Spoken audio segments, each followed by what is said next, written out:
Alright, this is either going to be a really bad idea or a really hilarious idea. Not really sure yet. But we're going to find out. We're going to find out the things I do. The things I'm willing to do for you guys. Let's do this. Let's do this. Alright. Hey guys, hey, it's Bri here coming at you guys with another video. And welcome back to Bootober, the last day of Bootober. And as you guys have asked, I am delivering, and it is my stories and spooks with spirits and the times that I have seen not so friendly ones, let's put it that way.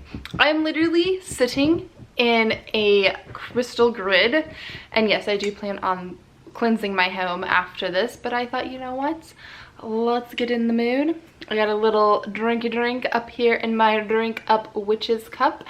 And with that said, happy Halloween, guys. I also thought that this lighting was perfect because it kind of, I don't know, it kind of gives a little bit of spooky because my eyes are a little bit hidden. I don't know. Maybe it's just me. But anyways, with that said, let's get to spooking.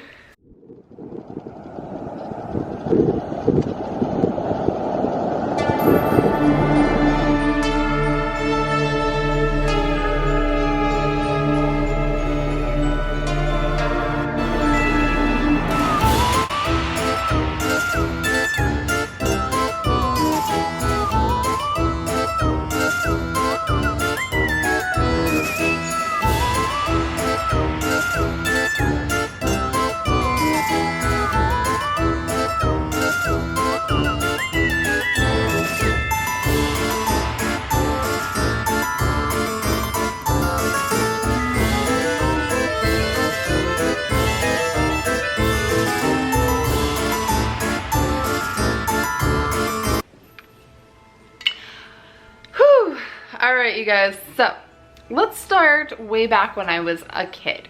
So the very first story I'm going to tell you guys is I grew up next to the reservation. So in Lander, you have like Lander, Wyoming, and then you have Fort Washakie.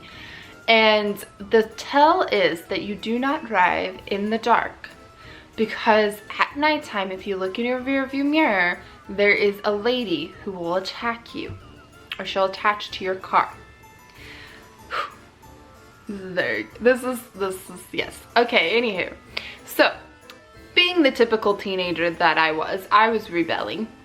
For one, my boyfriend, I was like having a fight with him and stuff, and my friend was like, hey, you guys want to come out to my house? Well, my friend lived out on the reservation, and I was never allowed to drive in the dark on the reservation because of all the stories, because of all the things that happen out there. It just wasn't allowed. Like, no, it was never allowed. But I went against everything and everybody, and I went out and drove on the reservation. We drove my car, okay? So the entire time that I'm driving, of course, I'm holding the steering wheel, you know, freaking out, like, okay. You know, breathing, like, don't look in the rear view mirror. We're talking. My friends are having a fun time. Okay, let me put this setup for you. There was me, there was a friend, and then there was one other friend in the back seat of my car. That was it. Those were the only people in my car. There was nobody in the very back, you know, nobody else. It was just us three headed out to my friend's house, okay? I made the mistake of looking in the rearview mirror because I saw a light shining in through the window, and I was like, gosh, that car's getting kind of close. And I mean, it's nighttime, there's deer out there. I'm like, okay, that car's getting really, really close. So I look in the rearview mirror.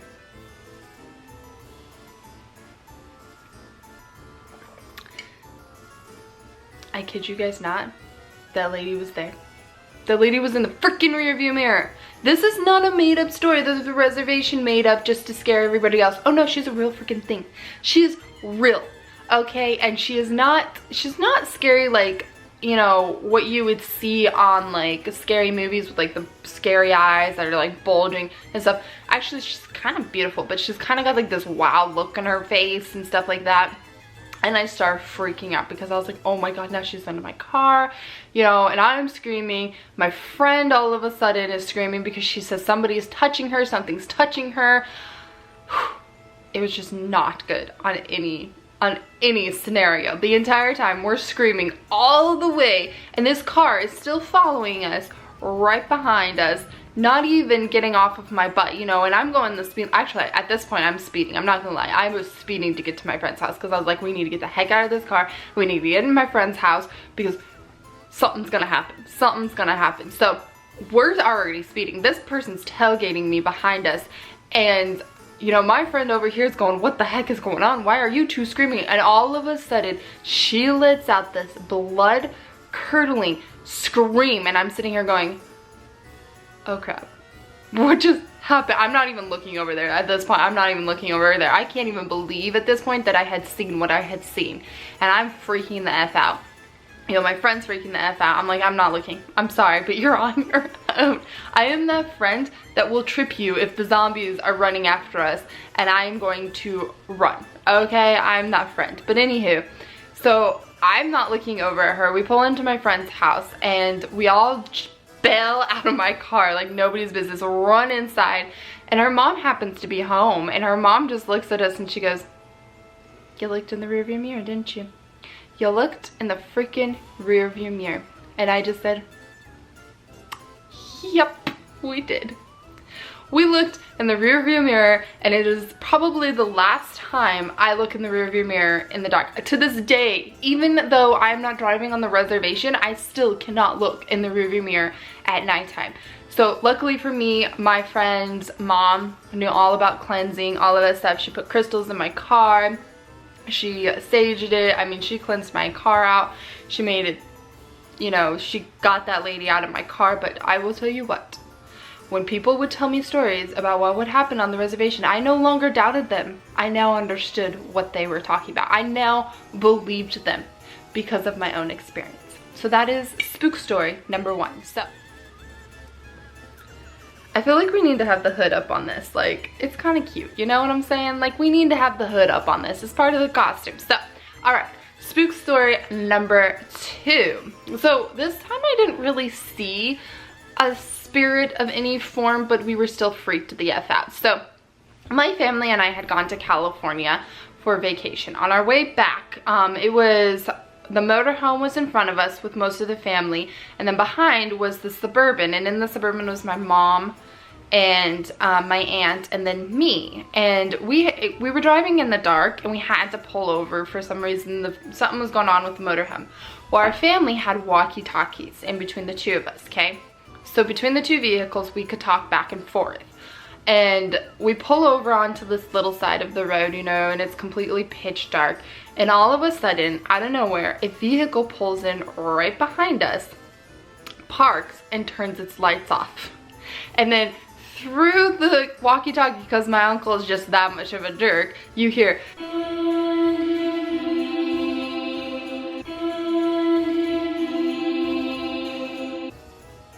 this is why I'm scared to drive in the dark. This is why I can't drive in the dark, because this stuff kind of happens to me at nighttime. This is why I don't like driving in the freaking dark. So needless to say, none of us were like brave enough to get out of the car. My grandpa was about ready to like jump out with his bat and everything and come after us, you know, and protect us and save us. But at the same time, you know, we're all like, can we just keep driving? Can we just keep driving? This car, I kid you not, the entire time we had stopped, did not move. That car stayed right there. Nobody got out of the car. Nobody moved. Nobody like honked their horns, nothing to let us know that there were human beings living inside. Oh no, no, no, no. No way in letting us know that it's okay, we're safe, we're just pulling over too because it's dark and it's nighttime and we're tired like any normal human being. No, we're gonna park right behind you and turn our freaking lights off. This is, and I just saw myself in the TV, and literally all you can see is this. It just creeped me the F out. Only I would creep myself out. Okay, and they're not even that scary. I know, right? Okay. But that is, you know, one of the other reasons why I will not drive in the dark, because it's just not. Nope, not gonna happen. All right, so spook story number 3. Here we go. So, you know, things always did happen to me, so this is kind of like a combination of some spook stories. So this is when I learned to get tourmaline, black tourmaline pronunciations just do not work with me right now. So this is when I learned to get that, because I was sleeping one night and I kid you not, like my blinds started to like rustle and stuff, and I heard this voice say, "Can you hear me?" And I was just like, no, I can't. And even Sammy started to growl. Like, if Sammy's growling, I know you're not a good spook, okay? I know you're not a good spirit.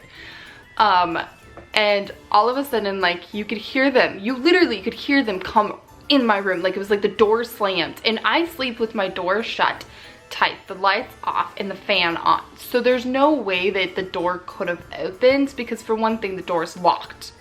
That's how freaked out I get, okay? I know, right? But this guy, whoever he was, came in my room, and Sammy started growling, and I'm pretty sure he's the one that told me, like, "Can you hear me?" And I was like, "No, I can't, and I'm not going to talk to you." So he did leave, and I know that's not that scary, but he did leave. But living alone, like, I couldn't sleep. Like, I literally sat there for the rest of the night freaking myself out, like, oh my gosh, who is this? What is this? So but I did get, that's where I learned to get black tourmaline, was because of that. But he was like, okay, well, she's not gonna mess with me, so he actually left. So it was from the neighbor's apartment. My neighbors had bad juju, and living in apartments and stuff like that, like, you can't really control other people, you know what I'm saying? So, alright, so my next spooky story is, I was in high school, and everybody in my family were gone. And so for one thing, I never really liked staying out in my house by myself. Like, my house kind of spooked me out. It was out like in the boonies. Well, I mean, we had neighbors, but it was pretty much the country. And my house spooked me out at nighttime, especially at night. And we had these big freaking windows that face the mountain, and during the day it's beautiful.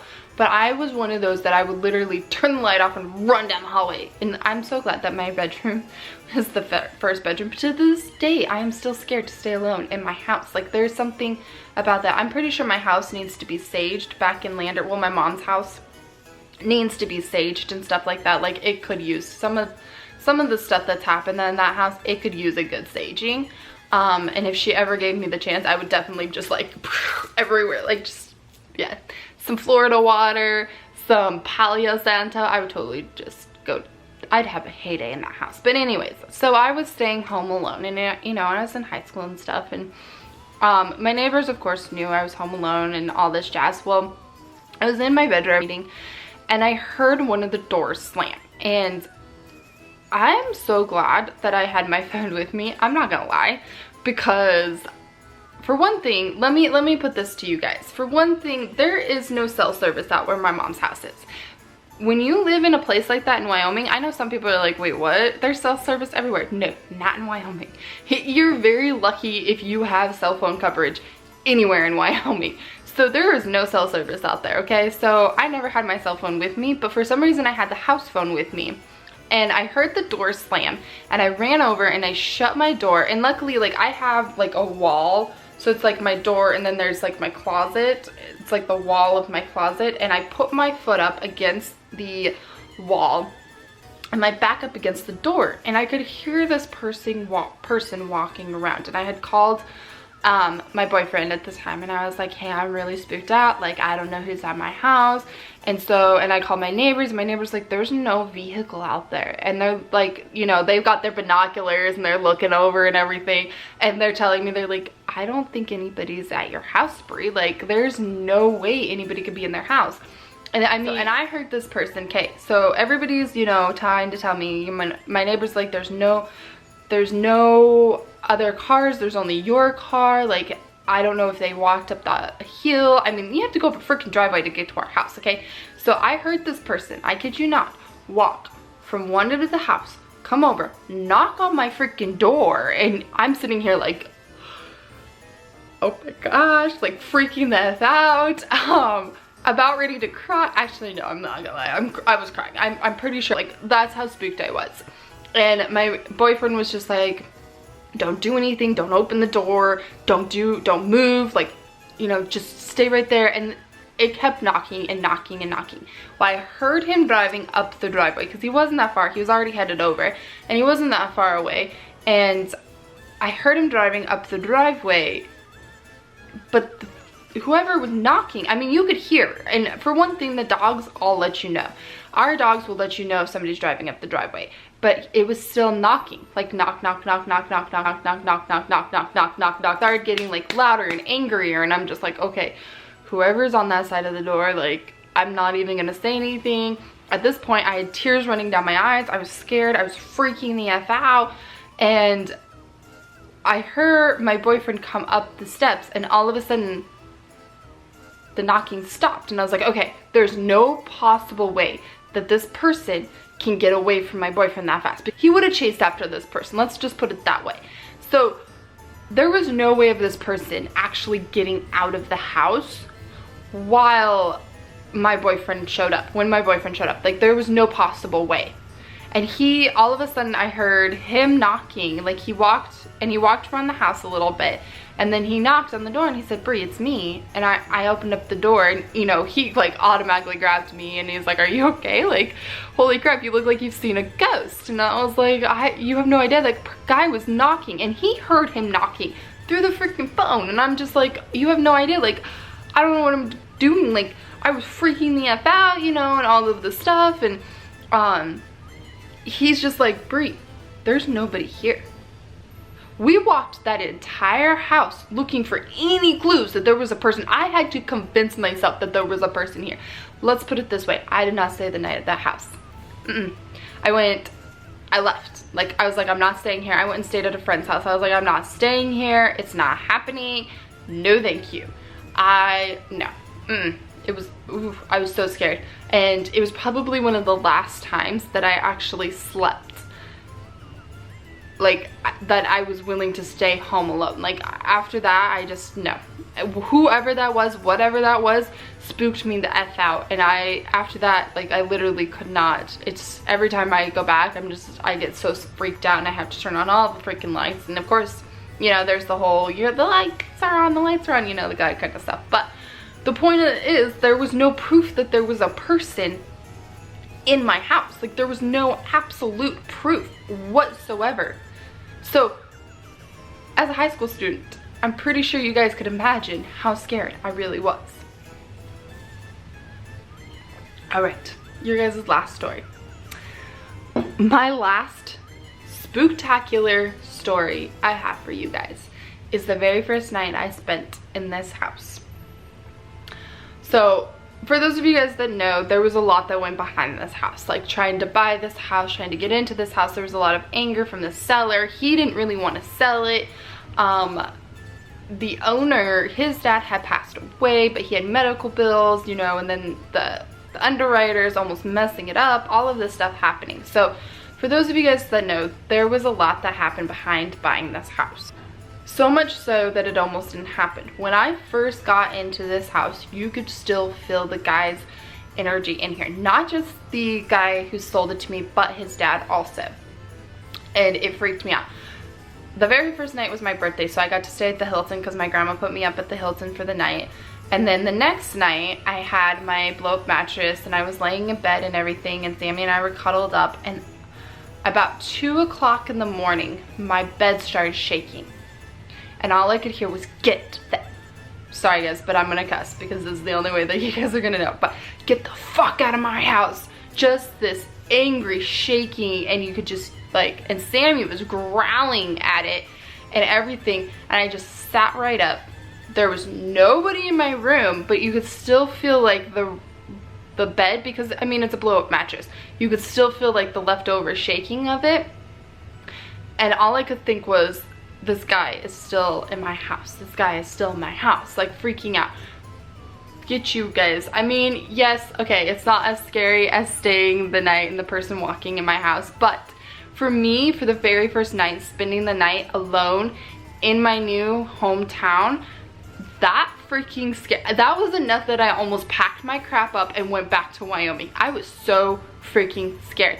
But I sat up and I said, get the F out of my house. At this point, of course, on my spiritual journey, I know what to do. I know how to get them out of my house. I know how to get them away from me. But before that, like in high school, I would let it scare me. Now, of course, you know, it's not quite as scary. Yes, it's still freaking scary. I'm not gonna lie. Like, I still cannot go up in my attic because of the energies up there, which I know I have to. And yes, I promise I'm going to take you guys with me via either Facebook Live, or I'm gonna bring my video camera up there with you guys. Are you guys with me? I don't know. We'll figure that one out. But that'll be for next year. You know what I'm saying? Maybe, no, I won't leave it till next year. But it's still, the point is that was still pretty scary. You know, first night here, and I got up the next day, of course, true to Bri style now, and saged the entire house, Palo Santo'd the entire house, rose watered every single corner of my home. But I will tell you what, that first night after that happened, I laid in my bed probably for a couple minutes and cried, because I was like, I cannot freaking believe that just happened. Like, who the heck sticks around just to yell at the person that just bought your house? Why do you stick around and yell at the new owner? Not cool, don't do it. So, with that said, I hope you guys enjoyed these spooky stories. I wish that they were a little bit more scary, but I scare myself. I'm not one that can actually watch scary movies. Like, I hate scary movies. I am more of a happy Disney movie person, because in my empathic side, I get too attached to the people who passed away, and I can feel their freaking terror even through that. So I can't do it. Like, I can't do it. I watched it last year. I made the mistake of watching it. I couldn't sleep for a freaking week. I seriously thought there was a clown at the end of my bed. So I know they weren't that scary, but that's because I actually spook myself out way too many times, and I now have to go say to myself and Palo Santo myself and read something happy. Like, maybe watch me a good Disney movie. I don't know. But I hope you guys enjoyed. I hope you guys have a wonderful Halloween. Happy freaking Halloween. Thank you guys so much for joining me for Bootober. I do apologize for not posting videos every single day, but it was harder than I actually realized. And of course we had some technical difficulty. Thank you, Mercury retrograde, for that one. But with that said, I hope you guys have a wonderful Halloween. Happy freaking Halloween. And I will see you guys in my next video. Bye guys. Love you guys.